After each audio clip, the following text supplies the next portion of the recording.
ધોરણ 12 વિષય અર્થશાસ્ત્ર। પહેલાં તો આપણે પ્રશ્નપત્રનું પરિરૂપ જોઈશું। તો પ્રશ્નપત્રના પરિરૂપમાં આપણે પ્રશ્નપત્રનું પરિરૂપ કઈ રીતનું પૂછાય તે જોવામાં। પ્રશ્ન નંબર પહેલો કે વિભાગ એ, વિભાગ એમાં કુલ 10 પ્રશ્નો એટલે કે વિકલ્પો એમસીક્યુ ટાઈપના પૂછવામાં આવી। એમાં કુલ પ્રશ્નો 10 અને તેના ગુણ પણ 10 હોય। એના પછીનો है વિભાગ બી।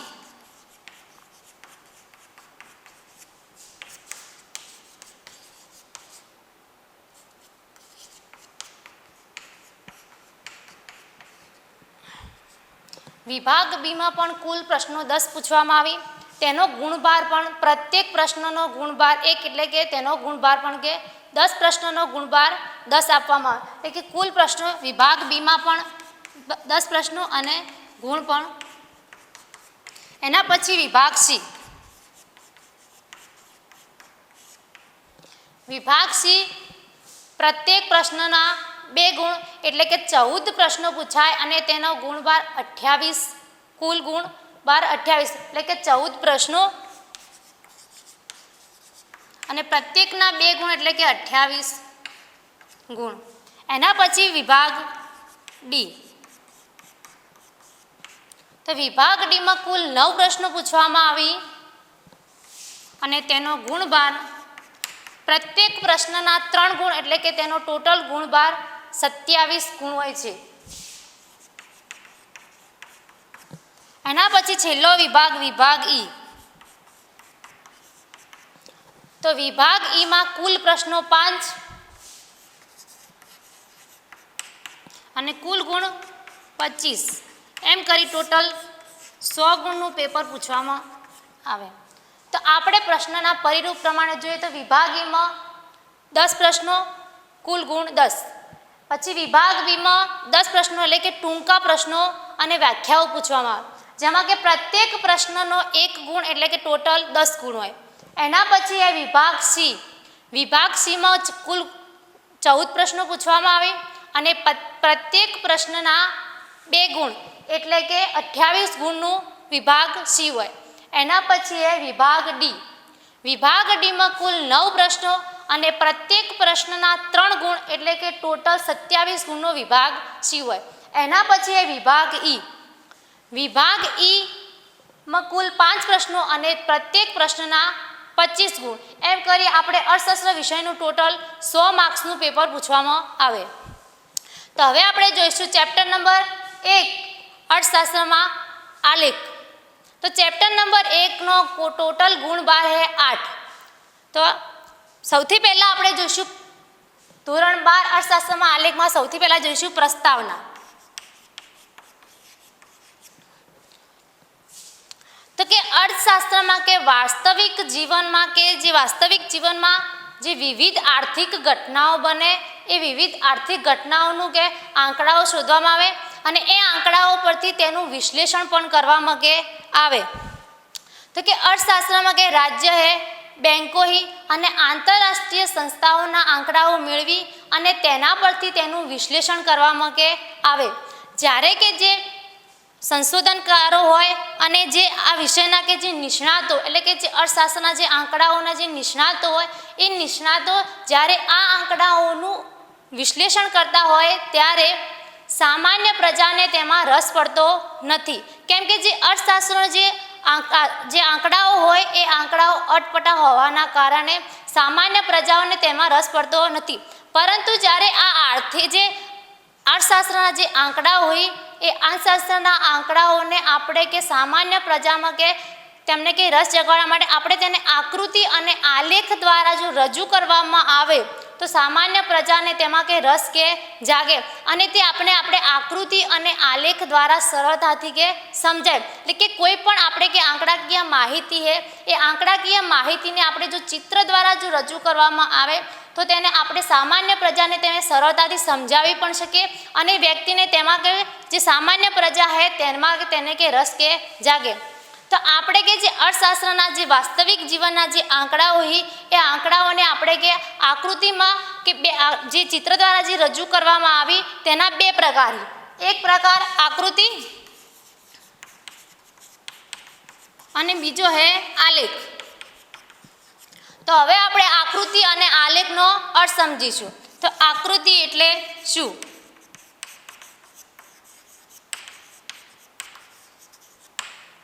તો સૌથી પહેલા આપણે આકૃતિ એટલે શું? તો કે આકૃતિ એટલે સ્વયં સ્પષ્ટ હોય તેવી માહિતીનું ચિત્ર દ્વારા પ્રતિનિધિત્વ એટલે આકૃતિ।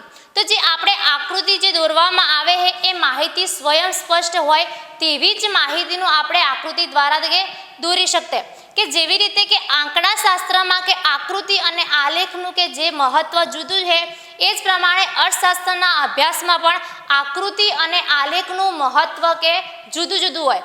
આકૃતિ અને આલેખનો ઉપયોગ કે આપણે જુદી જુદી રીતે કરવામાં કે આવે। તો સૌપ્રથમ है આકૃતિ।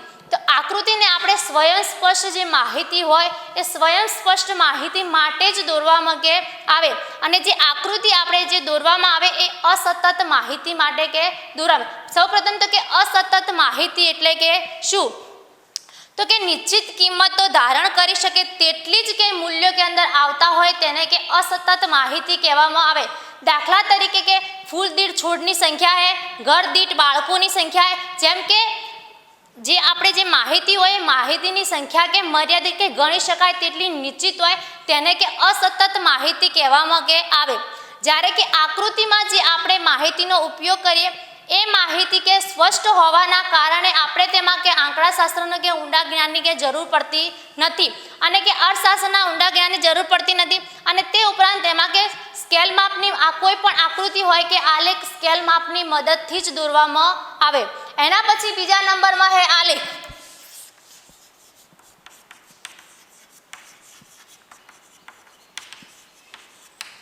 તો કે આલેખ એટલે શું? તો કે જે માહિતી સ્પષ્ટ ન હોય તેવી માહિતીનું ચિત્ર દ્વારા પ્રતિનિધિત્વ એને આલેખ કહેવામાં આવે અને આલેખ એ સતત માહિતી માટે કે દોરવામાં આવે। તો કે જે આલેખ આપણે જે દોરતા હોય આલેખમાં કે આંકડા સતત માહિતી માટે દોરવામાં આવે તેના કારણે તેમાં કે આંકડાશાસ્ત્રના જ્ઞાનની કે જરૂર પડે। તેના ઉપરાંત કે જે આપણે આલેખ દોરવામાં આવે એ આલેખ ચોક્કસ સ્કેલ માપ વગર દોરવામાં આવતો નથી। એ ઉપરાંત કે આપણે જે આલેખ માટે જે માહિતીનો ઉપયોગ કરવામાં આવે એ માહિતી અસ્પષ્ટ હોવાના કારણે તેની સ્પષ્ટતા કરી અને તેની સ્પષ્ટતા માટે આપણે જેનો કે સ્ત્રોતનો જે ઉપયોગ કરી એ ઉપયોગ પણ દર્શાવવો કે જરૂરી બને। એટલે કે જે આંકડાશાસ્ત્રના ઉપયોગમાં કે આપણે આલેખ અને કે આકૃતિ આલેખ અને જે આકૃતિ જોઈએ કે એમાં આલેખ આપણે કે કઈ રીતે દોર? તો કે આલેખ ગ્રાફ પેપર ઉપર જ દોરવામાં કે આવે અને એ ચોક્કસ સ્કેલ માપ હોય ત્યારે જ આપણે કે આલેખને કે દોરી શકીએ। તો કે જ્યારે કે આપણે આલેખ કે દોરવામાં આવે ત્યારે ચતુર્થાંશોમાંના એક કે એકથી વધારે ચતુર્થાંશો ઉપર આલેખ કે ફેલાઈ શકે। તો કે આપણે જે આલેખ ઉપર જે દોરવામાં આવે એમાં એક્સ ધરી અને વાય ધરી પરની વિગતો કે સ્પષ્ટ દર્શાવેલી કે હોવી જોઈએ અને જે એક્સ અને વાય ધરી પરના જે ચાર ચતુર્થાંશ હોય એ ચતુર્થાંશોમાંના કોઈ પણ એક કે એકથી વધારે ચતુર્થાંશો પરની કે વિગતો કે દર્શાવેલી કે હોવી જોઈએ। તો કે જે આપણે જે આકૃતિ દોરવામાં આવે એ આકૃતિ કે શા માટે દોરે? તો કે આકૃતિ કે વિજ્ઞાપન કંપનીઓનું કે આકર્ષણ ઊભું કરવા માટે। એના પછી કે આંતરરાષ્ટ્રીય આંકડાઓની જે રાજ્યના જે આંકડાઓ છે એ રાજ્યના આંકડાઓની કે માહિતી આપવા માટે અને તેના ઉપરાંત જે કે સામાજિક સંસ્થાઓમાં કે જાગૃતતા ફેલાવવા માટે આકૃતિનો ઉપયોગ કરવામાં આવે। જ્યારે જે આલેખ હોય એ આલેખને આપણે સામાન્ય પ્રજાને માહિતી આપવા માટે ઉપયોગમાં લેવામાં આવતો નથી।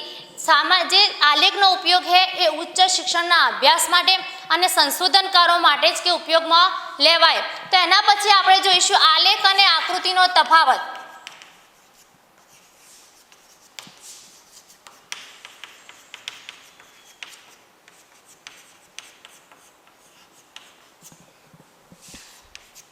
તો આલેખ અને આકૃતિનો તફાવત તો આપણે પહેલા જોઈશું આલેખ। તો આલેખ એ અસ્પષ્ટ માહિતી માટે કે દોરવામાં આવે।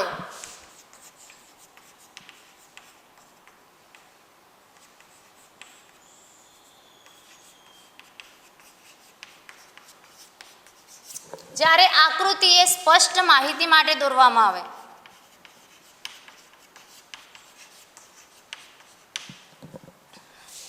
જ્યારે આપણે આલેખ દોરતા હોય ત્યારે આલેખમાં ચોક્કસ સ્કેલ માપ લેવું જરૂરી બને.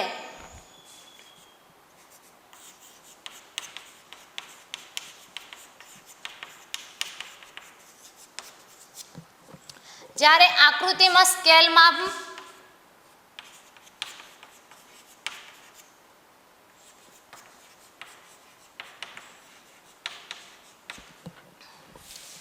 આલેખ એ અસતત માહિતી માટે દોરવામાં આવે છે.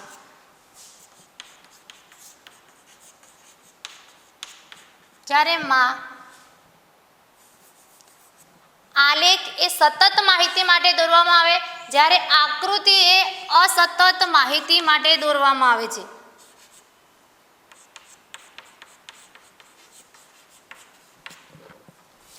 જ્યારે આપણે આલેખ દોરવામાં આવે ત્યારે આંકડાશાસ્ત્રના જ્ઞાનની જરૂર પડે છે.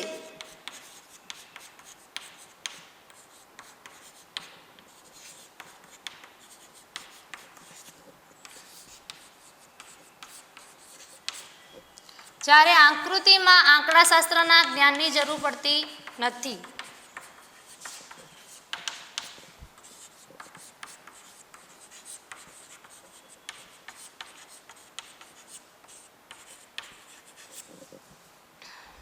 તો મિત્રો આપણે આ જોઈએ કે આકૃતિ અને આલેખનો તફાવત. એના પછીનો મુદ્દો એ અર્થશાસ્ત્ર અને આલેખનું મહત્વ.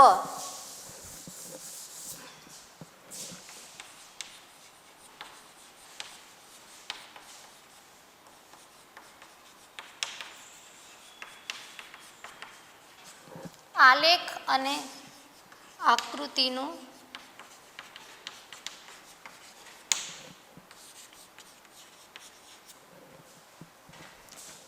તો આકૃતિ અને આલેખનું મહત્વ શું છે? તો સામાન્ય રીતે અર્થશાસ્ત્રનો જે અઘરો અને જે અટપટો જે આંકડાકીય જે માહિતી હોય એ આંકડાકીય માહિતીને આપણે આકૃતિ દ્વારા સરળ અને આલેખ દ્વારા સ્પષ્ટ કરી શકીએ છીએ. તો કે આપણે જે આકૃતિ અને આલેખ દ્વારા જે અર્થશાસ્ત્રનો જે અટપટો અને જે અઘરો લાગતો જે અભ્યાસ છે એને આપણે સરળ બનાવી શકીએ. તેની ઉપરાંત કે જે જુદા જુદા વર્ષોના જે અર્થશાસ્ત્રના અભ્યાસમાં જુદા જુદા વર્ષોના જે વલણો હોય એ જુદા જુદા વર્ષોના વલણોને આપણે એકી સાથે આલેખ કે આકૃતિ ઉપર કે દર્શાવી શકીએ. એના પૈકી અર્થશાસ્ત્રમાં વિવિધ ક્ષેત્રોમાં થતા ફેરફારોને પણ આપણે સહેલાઈથી સમજી શકીએ છીએ. એની ઉપરાંત આપણે આકૃતિ અને આલેખની મદદથી પ્રદેશ, કોઈ પણ પ્રદેશ છે, કોઈ પણ દેશ છે, કોઈ પણ વર્ગો છે એની કે સરળતાથી આપણે કે સહેલાઈથી કે સરખામણી કે કરી શકીએ. એટલે કે કોઈ પણ વર્ગ એટલે કે કોઈ વધુ કમાતો વર્ગ અને બીજો વર્ગ કે જે ઓછું કમાય એની એકી સાથે સરખામણી કરવી હોય તો પણ આપણે આકૃતિ દ્વારા તેની કે સરખામણી કે કરી શકીએ. એટલે કે વિવિધ કે પ્રદેશો, વર્ગો અને કે જે રાજ્યો વચ્ચેની જે સરખામણી કરવા માટે આપણે આકૃતિ અને આલેખનો ઉપયોગ કરવામાં આવે.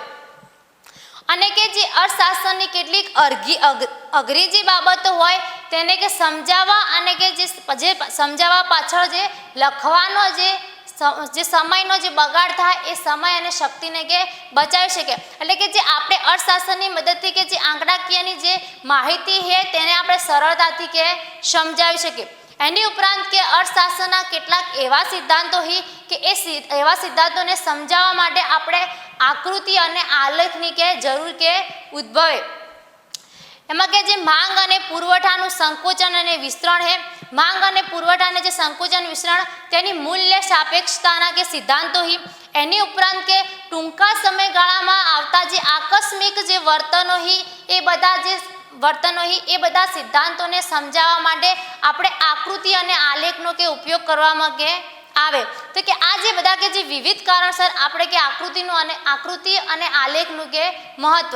એના પછીનો મુદ્દો છે આકૃતિ અને આલેખ દોરતી વખતે ધ્યાનમાં રાખવાના મુદ્દા.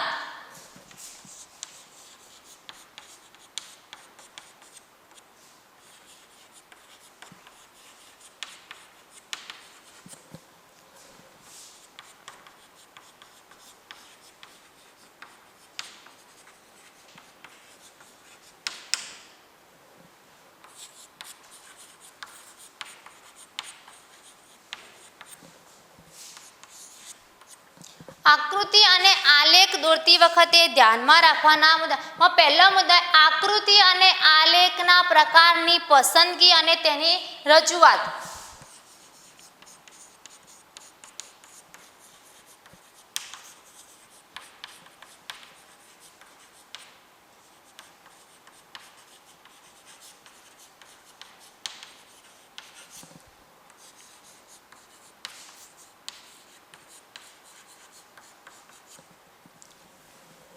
તો સર્વપ્રથમ આપણે આકૃતિ અને આલેખ દોરતી વખતે આપણે જે આકૃતિ અને જે આલેખ દોરવામાં આવે તેને વધુ આકર્ષક અને અસરકારક બનાવવા માટે આપણે કયા પ્રકારની જે પસંદગી કરવામાં આવે એ પસંદગી સૌપ્રથમ મહત્વની બાબત ગણાવે. જેમ કે આપણે કોઈ પણ કે બે રાજ્યો વચ્ચેની આપણે કે જે આંકડાકીય માહિતીને કે આપણે કે આલેખ અને આકૃતિ દ્વારા દર્શાવી ત્યારે તેને વધુ આકર્ષક અને અસરકારક બનાવવા માટે આપણે કઈ આકૃતિનો ઉપયોગ કરવામાં આવે તો તે માહિતીને વધુ આકર્ષક અને અસરકારક કે બની શકાય. જો કોઈ પણ એક જ માહિતી હોય તેને વિભાજિત સ્તંભ આકૃતિ દ્વારા પણ દોરી શકાય અને તેને વૃત્તાંશ આકૃતિ દ્વારા પણ કે દોરવામાં, પરંતુ એ બંને બાબતોમાંથી કે કઈ આકૃતિ આપણે દોરવામાં આવે તો તેના આધારે આપણે જે માહિતી હોય તેને વધુ આકર્ષક અને તેને કે સરળતાથી કે સમજાઈ શકે. એના પછી તેની કે સ્પષ્ટતા. બીજા નંબરનો મુદ્દો છે સ્પષ્ટતા.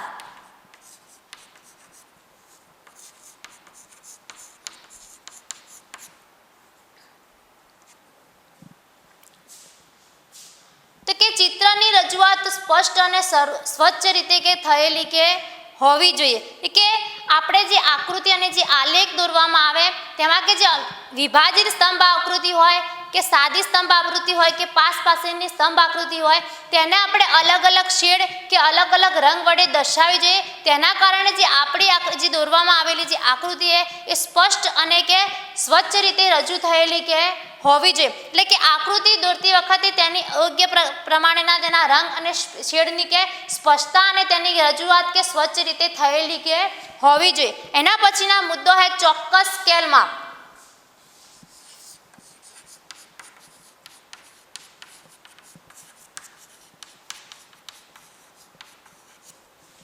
તો આકૃતિ અને આલેખ દોરતી વખતે આપણે તેના સ્કેલ માપ કે યોગ્ય કે આપણે જે આકૃતિ અને જે આલેખ દોરવામાં આવે તેને યોગ્ય કદનું બનાવવા માટે આપણે સ્કેલ માપનો કે ઉપયોગ કરવો કે જરૂરી. આપણે જ આકૃતિ અને આલેખનું જે ચિત્ર દોરવામાં આવે એ ચિત્ર કે અત્યંત નાનું પણ ન હોવું જોઈએ કે અત્યંત મોટું પણ ન હોવું જોઈએ. તેના માટે આપણે જો યોગ્ય પ્રમાણે કે સ્કેલ માપ લેવામાં આવે તો આપણે ચિત્ર જે આકૃતિ કે આલેખ દોરવામાં આવે તેને આકર્ષક કે બનાવી શકાય. એટલે કે એમાં કે જે એક્સ અક્ષ અને જે વાય અક્ષ કે જે એક્સ ધરી અને જે વાય ધરી છે એ બંને ધરી પરની જે વિગતો માટે કે જે માપ લેવામાં આવે એ માપની કે સ્પષ્ટતા અને ચોક્કસ સ્કેલ માપ લીધેલું કે હોવું જોઈએ. એના પછીનો મુદ્દો છે આકૃતિ કે આલેખની બંને ધરી પરની વિગતો.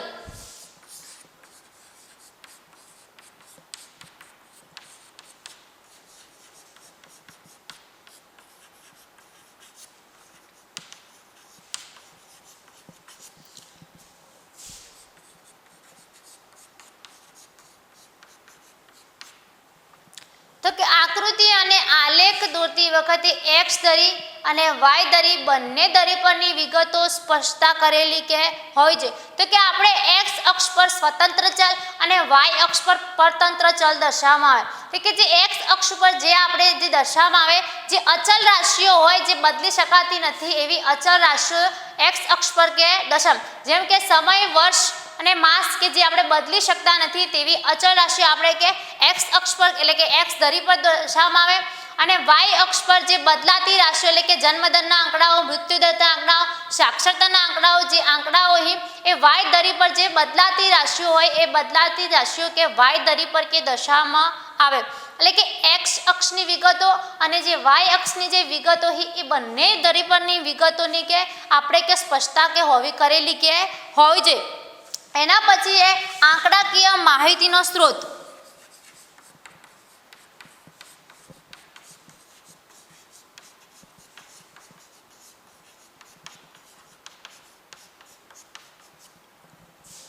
તો તો કે જે આપણે આકૃતિ અને આલેખ દોરવા માટે જે આંકડાકીય માહિતી જે મેળવવામાં આવે એ આંકડાકીય માહિતીનો સ્ત્રોત દર્શાવો કે જરૂરી. આપણે એ આંકડાઓ કે ક્યાંથી લેવામાં આવે તેનો સ્ત્રોતની કે એ દર્શાવો કે જરૂરી. એટલે કે આપણે આંકડાકીય માહિતી માટે આપણે કે વસ્તીનો કે વૃદ્ધિ દર કે જાણવો હોય તો એ વસ્તી ગણતરીના આંકડાઓ પરથી કે લેવામાં કે આવે.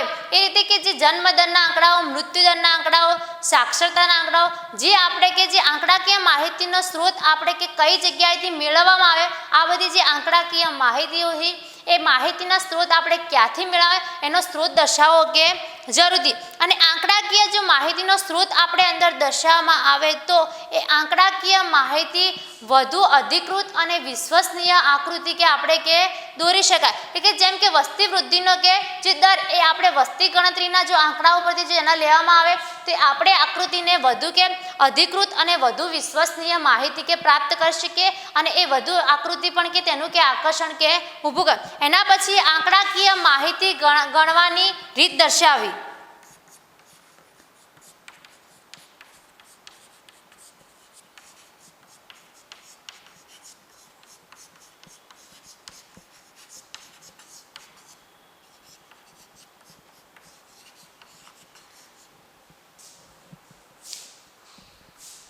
તો કે જ્યારે માહિતી સ્વયં સ્પષ્ટ ન હોય ત્યારે આપણે તેનો કે પહેલાં તેની કે એ માહિતીને સ્પષ્ટતા કરવી જોઈએ. અને એ માહિતીની સ્પષ્ટતા કરવા માટે જે આપણે આંકડાશાસ્ત્રની રીતમાં આપણે જે ગણતરીનો જે ઉપયોગ કરવામાં આવ્યો એ આંકડાકીય માહિતીની ગણવાની રીત કે અંદર દર્શાવી કે જોરાય. અને તેના આધારે કે આ આંકડાકીય માહિતીની કે ગણતરીના રીતને આધારે કે આ ચિત્ર દોરવામાં કે આવી હોય તેની સ્પષ્ટતા અને તેના માટે જે આંકડાશાસ્ત્રના જે સાધનો આપણે જે ઉપયોગ કરીએ એ ઉપયોગોની કે આપણે કે ગણતરી માટેની રીતો અને તેના સાધનોની કે સ્પષ્ટતા કરેલી કે હોવી જોઈએ. એના પછીનો મુદ્દો છે આકૃતિના પ્રકારો.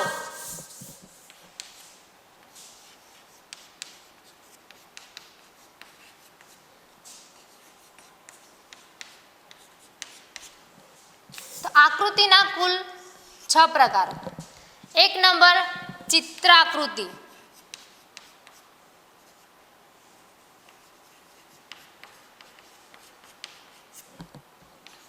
આ પછી બીજા નંબરને છૂટા છવાયેલા બિંદુઓની આકૃતિ.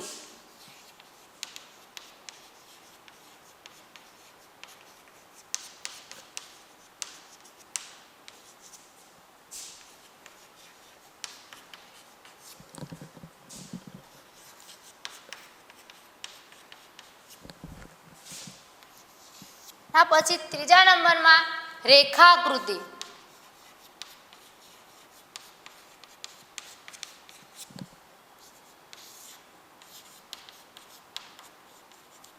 ચાર નંબર સ્તંભ આકૃતિ.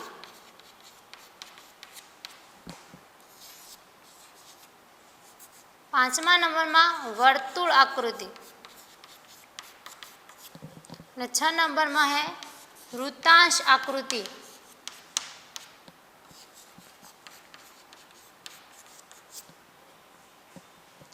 તો આપણા અભ્યાસક્રમમાં આકૃતિના મુખ્ય 6 પ્રકાર. એક ચિત્રાકૃતિ, બીજું છૂટા છવાયેલા બિંદુ અને આકૃતિ, ત્રીજા નંબરમાં है રેખાકૃતિ, ચોથા નંબરમાં है સ્તંભ આકૃતિ, પાંચમા નંબરમાં है વર્તુળ આકૃતિ અને છઠ્ઠા નંબરમાં है વૃત્તાંશ આકૃતિ. તો આપણે આપણા અભ્યાસક્રમમાં રેખાકૃતિ,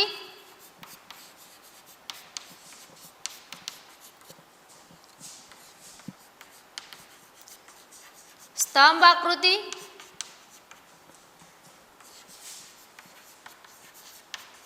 અને વૃત્તાંશ આકૃતિને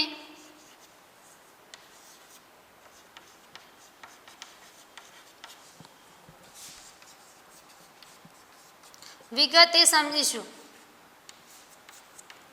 સૌથી પહેલું है રેખા આકૃતિ.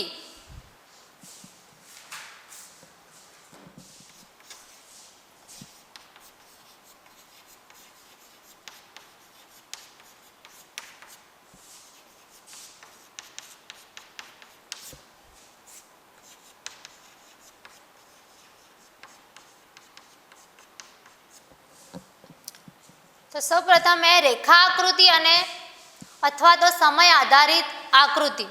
તો સામાન્ય રીતે રેખા આકૃતિ બે ચલ વચ્ચેના સંબંધોની રેખા અને તેનો ઢાળ દર્શાવે. એટલે કે એક્સ અક્ષ અને વાય અક્ષ વચ્ચેની કે જે બંને જે વિગતો હી એના કે સમય આધારિત જે એક્સ અક્ષ પરની વિગતો અને વાય અક્ષ પરની કે જે બે ચલ રાશિઓ હી એ બે ચલ રાશિઓ વચ્ચેનો સંબંધ અને ઢાળ કે દર્શાવે. એમાં કે માંગ રેખા અને પુરવઠા રેખા જેવી આકૃતિ કે આપણે કે રેખા આકૃતિની મદદથી કે દોરી શકીએ. તો કે રેખા આકૃતિમાં આપણે એક્સ અક્ષ પર એક્સ ધરી પર સ્વતંત્ર ચલ અને વાય ધરી પર પરતંત્ર ચલ દર્શાવવામાં કે આવે. એટલે કે એક્સ ધરી પર કે સ્વતંત્ર ચલ એટલે કે જે અચલ રાશિઓ કે સમય વર્ષ અને માસ જેવી કે જે રાશિઓ આપણે એક્સ અક્ષ પર દર્શાવવામાં આવે, જ્યારે વાય અક્ષ પર કે તેને સંલગ્ન કે જન્મદરના આંકડાઓ કે વિવિધ વર્ષોના કે સમયગાળા માટેના કે વસ્તી વૃદ્ધિનો દર, પછી કે વસ્તી વૃદ્ધિનો દર, જન્મદરના આંકડાઓ અને મૃત્યુદરના આંકડાઓ કે દર્શાવવામાં કે આવી.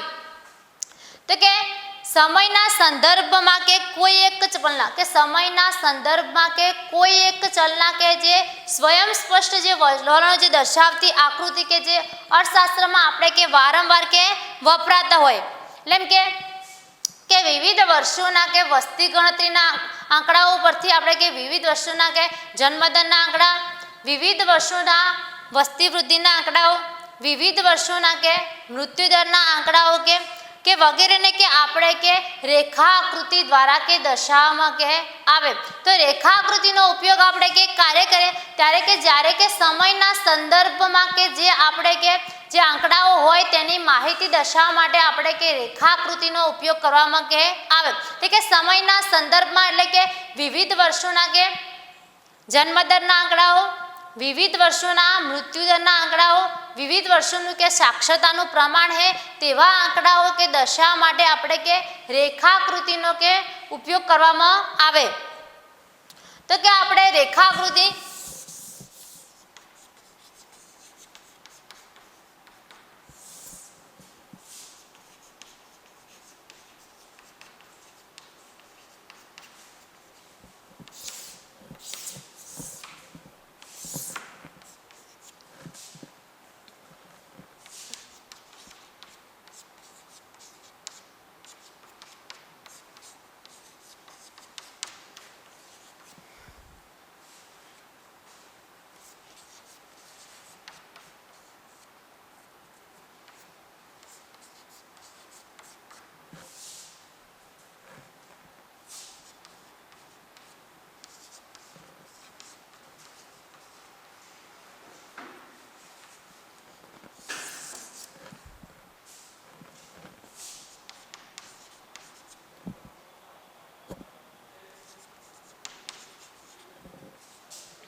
તો કે વિવિધ સમયગાળા માટે એટલે કે 1951 થી 61ના સમયગાળા માટે વસ્તી વૃદ્ધિનો દર કે આપણે કે જે વિવિધ વર્ષોના જે સમયગાળા છે એ વિવિધ વર્ષોના સમયગાળા માટે આપણે જે વસ્તી વૃદ્ધિનો દર કેટલો છે એ દર્શાવવા માટે સમય આધારિત આપણે કે રેખાકૃતિનો કે દર્શાવવામાં કે આવે.